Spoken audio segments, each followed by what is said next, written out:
सर्व स्वामी भक्तांना व स्वामी सेवेकरांना माझ्याकडून श्री स्वामी समर्थ.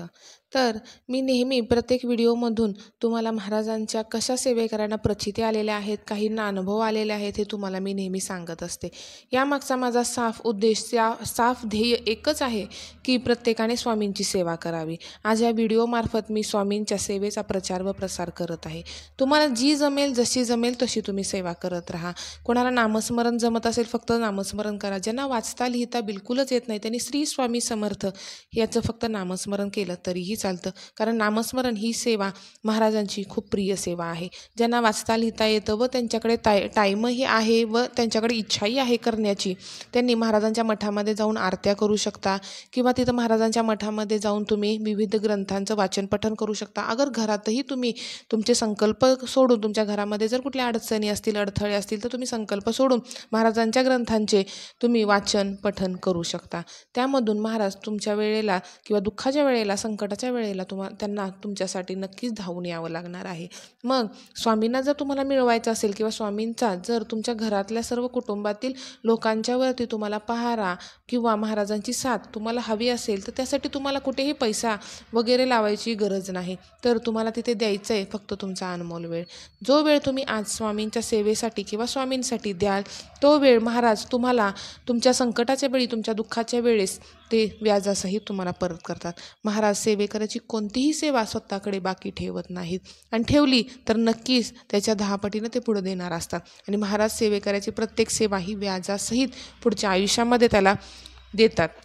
त्यामुळे महाराजांची सेवा केल्याने कधीच कोणाचं वाईट होत नाही. काही लोक अगदी नवीन स्वामींच्या सेवेला लागले असतात, तर तुम्हाला अडथळे येतात किंवा खूप संकट घरामध्ये अचानक जाणवतात किंवा मानसिक त्रास जाणवतो, म्हणून ते सेवेकरी स्वामींची सेवा सोडतात. तर असं काही करू नका, कारण जेव्हा तुम्ही नवीन सेवा करायला चालू करता तेव्हा महाराजांनाही तुमची गॅरंटी हवी असते की जर संकट आलं तर तुम्ही त्यांना सोडाल का. जेव्हा ते संकट फेस करून आणि तुम्ही त्या संकटामध्येही स्वामींची सेवा कंटिन्यू करत राहिलात, आणि जर तुम्ही महाराजांचं मन जिंकलं, तर त्यानंतर तुम्ही फक्त संकटाच्या वेळी महाराजांना एक हाक दिली तरी महाराजांना तुमच्यासाठी यावं लागणार आहे. मग यासाठी तुम्हाला काय करायचं आहे, तर फक्त महाराजांच्या सेवेसाठी तुम्हाला तुमचा अनमोल वेळ, तुमचा टाईम द्यायचा आहे. तुम्ही घरात बसून सेवा करा. अगर तुम्हाला घरात बसून सेवा करायला टाईम नसेल, तर तुम्ही उठता बसता किंवा कामामध्ये असल्यानंतर सुद्धा महाराजांच्या नामाचं नामस्मरण करा. नामस्मरण ही महाराजांना खूप प्रिय सेवा आहे. जर तुम्हाला महाराजांना मिळवायचं असेल तर तुम्ही नामस्मरण करा. वेळ पडली तर महाराज तुमच्यासाठी, जिथे दवाखाना असो, रस्ता असो, हवा असो, तुम्ही जिथे असाल तिथं महाराजांना एका हाकेमध्ये तुम्ही बोलवू शकता. पण त्यासाठी तुम्हाला महाराजांच्यावरती श्रद्धा ठेवणे, महाराजांच्यावरती अनमोल विश्वास, अफाट विश्वास ठेवणं गरजेचं आहे. त्यासाठी त्या अगोदर तुम्हाला महाराजांची सेवा करणंही गरजेचं आहे. तर मी प्रत्येक व्हिडिओमधून तुमच्यासाठी महाराजांचे अनेक अनुभव घेऊन येते. तर आजही मी तुम्हाला असाच एक अनुभव तुमच्यासाठी घेऊन आलेले आहे. हे व्हिडिओ बनवण्यापाठीमागचा एकच उद्देश आहे की महाराजांच्या सेवेचा प्रचार व प्रसार मला करायचा आहे. स्वामींच्या सेवेकरांच्या संख्येमध्ये वाढ झाली पाहिजे व संकटात असणाऱ्या लोकांना संकटामध्ये महाराजांनी उभा राहावं, यासाठी हे तुम्ही व्हिडिओ पहा. आणि महाराजांची सेवा कशी करायची, केल्यानंतर काय फायदा होतो, काय नाही, काय करायचं असतं, काय नाही, हे तुम्हाला सर्व काही समजत राहील. आणि तर मी आज तुम्हाला असाच एक अनुभव सांगणार आहे. स्वामी समर्थ आपल्या भक्तांच्या पाठीशी नेहमी उभे राहतात, यात काही विषयच नाही. स्वामींची भक्ती केल्यास मन प्रसन्न होते. स्वामी महाराजांचा जप करून आपल्या सर्व समस्या सुटतात. कारण स्वामी समर्थ नेहमी सांगतात, भिवू नकोस, मी तुझ्या पाठीशी आहे. जेव्हा संकटात, जेव्हा आपण अगदी रडत असतो किंवा शांत बसलेलो असतो, तेव्हा आतून जो स्वामींची सेवा करतो त्याला मनातून एक आवाज येतो, भिवू नकोस, मी तुझ्या पाठीशी आहे. तो आवाज आपला नसतो किंवा आपल्या मनाचा नसतो, तो आवाज असतो आपल्या स्वामींचा. म्हणजे संकटाच्या वेळी महाराज तुमच्यासाठी कसे धावून येतात हे तुम्हाला तेव्हा दिसेल जेव्हा तुम्ही स्वामींची सेवा केल्यानंतर तुम्हाला कधी संकट जाणवलं, कधी संकट आलं तुमच्या कुटुंबावरती, आणि तेव्हा तुम्ही जर महाराजांच्याकडे विनवणी केली या संकटातून बाहेर पडण्यासाठी, तर महाराज तुम्हाला नक्की साथ देतात व भिवू नकोस, मी तुझ्या पाठीशी आहे असं नेहमी सांगतात. स्वामींची सेवा जर विना अपेक्षा केली, पूर्ण श्रद्धेने केली, तर स्वामींचा आशीर्वाद तुम्हाला नक्की लाभतो. महाराजांच्याकडून सहसा कुणी काही मागितलं, अगर नाही मागितलं तरी मिळून तिथंच आहे. कारण तुम्ही एखादी गोष्ट मागितली, ती जर तुमच्यासाठी चांगली नसेल तर महाराज ती देत नाहीत. आजचा दिवस आपल्याला कळतं, मनुष्याला आजचा दिवस दिसतो, पण पुढच्या 5 मिनिटानंतर सुद्धा काय होणार आहे किंवा पुढच्या आयुष्यामध्ये उद्याच्या दिवसापासून पुढं काय होणार आहे आपल्या आयुष्यात हे आपल्याला माहीत नसतं. हे फक्त महाराजांना माहीत असतं. आपलं काम आहे महाराजांच्याकडे संकल्प मांडणे. जर आपल्यासाठी ते योग्य असेल तर ते महाराज देतात आणि योग्य नसेल तर महाराज नाहीत देत. कारण महाराजांना त्यापेक्षाही जास्त चांगलं किंवा त्यापेक्षाही खूप मोठं काहीतरी तुम्हाला द्यायचं असतं. तर स्वामींची सेवा करणाऱ्यांनो, जर तुम्हाला एखादी गोष्ट मागूनही मिळाली नाही तर नाराज होऊ नका, कारण महाराज त्यापेक्षाही चांगलं काहीतरी देणार एवढं मात्र निश्चित मनामध्ये धरा. श्री स्वामी समर्थांची पृथ्वी, पाणी, अग्नी, वायू व आकाश या पंचमहाभूतांवर सत्ता आहे. तर आपण काय म्हणतो की महाराज कुठे आहेत? महाराज दिसत नाहीत. महाराज पृथ्वीच्या रूपातून आपल्यासमोर आहेत, ज्या पृथ्वीवरती झाडे उगवतात, जिथे पाणी आहे, अग्नी आहे, वायू आहे, आकाश आहे, पंचमहाभूतांमध्ये सर्व जागी महाराज आहेत. कुठल्याही भागात गेला तर तुम्हाला महाराज भेटणार. तुम्ही असं कधीच समजू नका की मी एखाद्या बंद रूममध्ये आहे तिथं महाराज कसे असतील. महाराज कुठेही येऊ शकतात. श्री स्वामी समर्थ हे जगद्गुरू जात पात धर्म या सर्वांच्या पलीकडे जाऊन त्यांनी समाजाचा उद्धार केला. महाराजांनी ह्या पृथ्वीवरती जेव्हा महाराज स्वतः शरीररूपी होते तेव्हाही महाराजांनी कधीही जात पात धर्म कधीही मांडलं नाही. महाराजांना सर्व सेवेकरी हे एकच आहेत. महाराज श्रीमंताला जवळ आणि गरिबाला लांब पकडत नाहीत. मोठ्या गाडीतून येणाऱ्याला जवळ आणि छोट्या गाडीतून येणाऱ्याला लांब हे करत नाहीत. हे आजकाल घडतं, जिथे पैशासाठी सर्व भक्त किंवा सर्व लोक जिथं येतात तिथं पैशासाठी जे काय घडलं जातं ते आजकाल घडलं जातं. जेव्हा महाराज आहेत किंवा जिथं खरे महाराज आहेत तिथं हे घडलं जात नाही. तर स्वामींना खऱ्या भक्ताची सेवा करणाऱ्या सेवेकऱ्याची गरज असते. मोठ्या गाडीतून येणाऱ्या व्यक्तीची किंवा मोठ्या बंगल्यात राहणाऱ्या व्यक्तीची गरज नसते. तुम्ही गरिबाच्या झोपडीमध्ये जरी राहिलात तरी महाराज तुम्हाला तिथे येऊनही भेटू शकतात. का तर महाराजांना सेवा करणारा सेवेकरी आणि कट्टर भक्त पाहिजे, जो त्यांना मनापासून मानेल व त्यांची सेवा करेल. स्वामी भक्त असणाऱ्या व्यक्तींना व सेवेकऱ्यांना त्यांच्या भक्तीच्या फळाची खूपदा अनुभूती येते. त्यांच्या संकटाच्या काळात स्वामी त्यांना मदत करतातच. काही जणांचे अनुभव ऐकून तर अंगावर अगदी शहारे येतील की स्वामी भक्ती इतकी श्रेष्ठ की साक्षात स्वामींनी त्यांना वाचवलं अगदी मृत्यूच्या दारातून. असे भक्त खूप प्रामाणिकपणे भक्ती करतात व त्यांचे योग्य फळ देव त्यांना देतच असतो. अशाच एका स्वामी भक्ताला आलेला अनुभव आज मी तुम्हाला सांगणार आहे. तर प्रत्यक्ष प्रचिती या स्वामी भक्ताला आलेली आहे.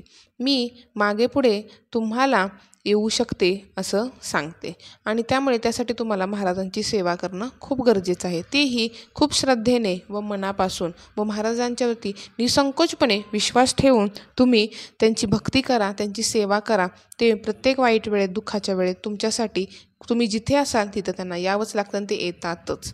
तर आजचा अनुभव आहे एक स्वामी सेवेकरी दादांचा. ते दादा खूप सेवा करतात. त्यांचं पूर्ण कुटुंब आपल्या स्वामींच्या सेवेमध्ये होतं. त्यांना स्वामींचा कसा अनुभव आला ते सांगतात.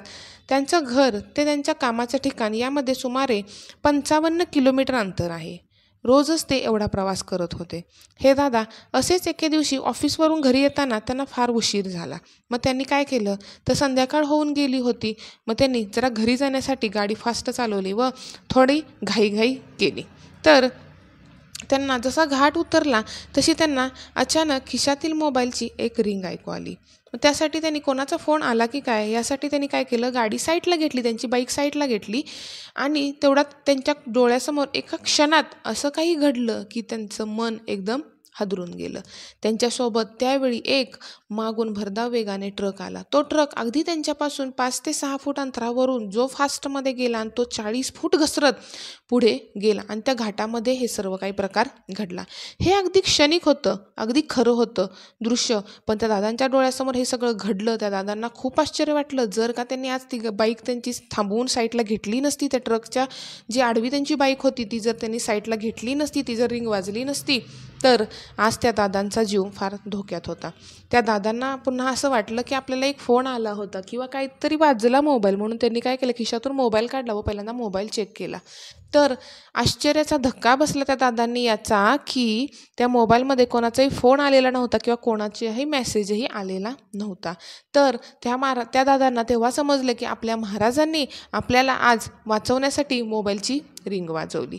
तर महाराज भक्ताला वाचवण्यासाठी, त्याला जीवदान देण्यासाठी, त्याला वाचवण्यासाठी, त्याला संकटातून बाहेर काढण्यासाठी कोणत्याही स्वरूपात येतात का तर 100% ते येतातच. यासाठी तुम्हाला फक्त स्वामींची सेवा करणे, स्वामींच्यावर निसंकोचपणे विश्वास ठेवणे, स्वामींना शरण जाणे आणि स्वामींची निस्वार्थ मनाने सेवा करणे एवढंच महाराजांना लागतं. महाराजांना सेवा करणारा सेवेकरी लागतो. पैशाने मोठा असलेला श्रीमंत व्यक्ती कधीही महाराजांना नाही लागत. जर तुम्ही स्वामी सेवेकरी असाल आणि स्वामींची खूप सेवा करत असाल, तुमचं अख्खं कुटुंब स्वामींच्या सेवे करत असाल, तर स्वामींसाठी तुम्ही ह्या दुनियेतले सगळ्यात श्रीमंत असणार आहे.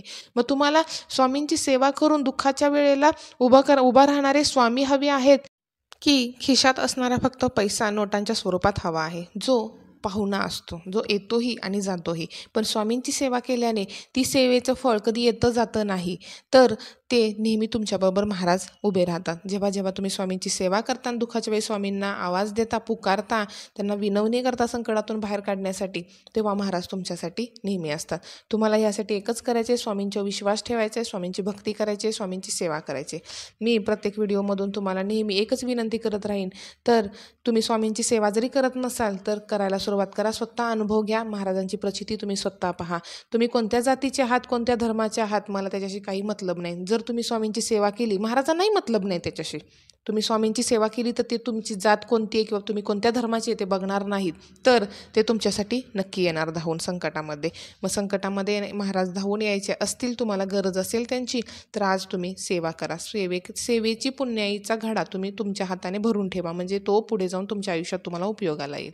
तर तुम्हाला जर माझे हे व्हिडिओ अजून ऐकायचे असतील किंवा मी ते करत राहणारच आहे, तुम्ही ऐकतही राहा, स्वामींची सेवा करा आणि माझ्या चॅनलला सबस्क्राईब करून ठेवा व बेल आयकॉनच्या बटनवर क्लिक करा, म्हणजे माझे येणारे प्रत्येक व्हिडिओ तुम्हाला आपोआपच नोटिफिकेशनद्वारा समजत राहतील. माझे व्हिडिओ जर तुम्हाला आवडले तर लाईक करा, कमेंट करत राहा. मग श्री स्वामी समर्थ करा. अगर तुम्हाला जर कोणत्या विषयावरती काही माहिती ऐकायची असेल, जर मला जमली तर मी नक्की देईन, तर कमेंटद्वारा तुम्ही मला नक्की सांगू शकता की कोणत्या विषयावर तुम्हाला ऐकायचं आहे. आणि तुम्हा सर्वांना माझ्याकडून श्री स्वामी समर्थ आणि एकच विनंती, स्वामींची सेवा करा. मग तुम्ही कोणत्याही जाती धर्माचे असाल, महाराजांना फरक पडत नाही.